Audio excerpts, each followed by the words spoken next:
حصہ لیا ہے ان کے والدین کو قبول فرما دے، ان کے اللہ ان بچوں کو ان کے والدین کی آنکھوں کا ٹھنڈک کا سامان بنا دے۔ اللہ جی ان کے اولاد نافرمان ہیں، ان کے اولاد کو فرمان بردار بنا دے، اللہ ان کے اولاد کو فرما بردار بنا دے۔ اللہ جو بھی اولاد ہے ان کو نیک صالح اولاد عطا فرما دے، مرنے کے بعد کے تمام مرحلے آسان فرما دے۔ اللہ اس مدرسے کو قبول فرما دے، اللہ اس مدرسے کو قبول فرما دے۔ عالم ان کا کورس بھی شروع ہو جائے، اسے بہترین شکل صورت پیدا فرما دے، جو اس سے کلاس شروع ہو جائے اسے بہترین شکل صورت پیدا فرما دے۔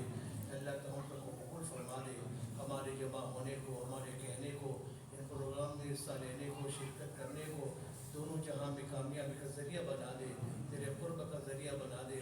اللہ اقوام عالم کی ہدایت کے فیصلے فرما دے، حرمین شریفین کی حفاظت فرما دے، بیت المقدس کی حفاظت فرما دے، مسلمانوں کی مال کی جان کی عزت کی آبرو کی حفاظت فرما دے، ہماری مساجد کی حفاظت فرما، ہماری مکاتب کی حفاظت فرما، دینی مراکز کی حفاظت فرما، خانقاہوں کی حفاظت فرما، کام کی حفاظت فرما، کام کرنے والوں کی حفاظت فرما، آپس میں محبتیں پیدا فرما دے، آپس میں محبتیں پیدا فرما دے، ایسا بنا دے کہ ہم جس سے پسند آ جائے، ہماری زندگی کو ایسا بنا دے کہ ہم تجھے پسند آ جائے، ہماری زندگی کو ایسا بنا دے ہم تجھے پسند آ جائے، ہماری خلوت کو بھی اچھا بنا دے، ہماری جلوت کو بھی اچھا بنا دے۔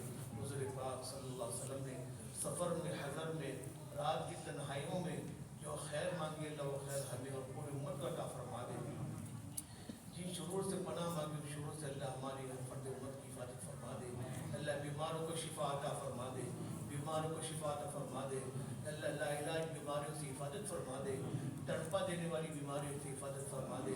اللہ تو ہمارے مرحومین کی مغفرت فرما، ان کے قبروں کو نور سے منور فرما، کروٹ کروٹ آرام نصیب فرما، ان کے درجات کو بلند فرما۔ اللہ جس دن ہماری موت آئے زبان پر کلمہ ہو اور دل میں تیری ملاقات کی خوشی کا جذبہ ہو، امت کا غم ہو، امت کا درد ہو، ایسی موت ہم سب کو نصیب فرما دے۔ اللہ جو مانگا قبول فرما، جو رہے گا وہ بھی عطا فرما۔ اللہم صلی علی محمد وبارک وسلم۔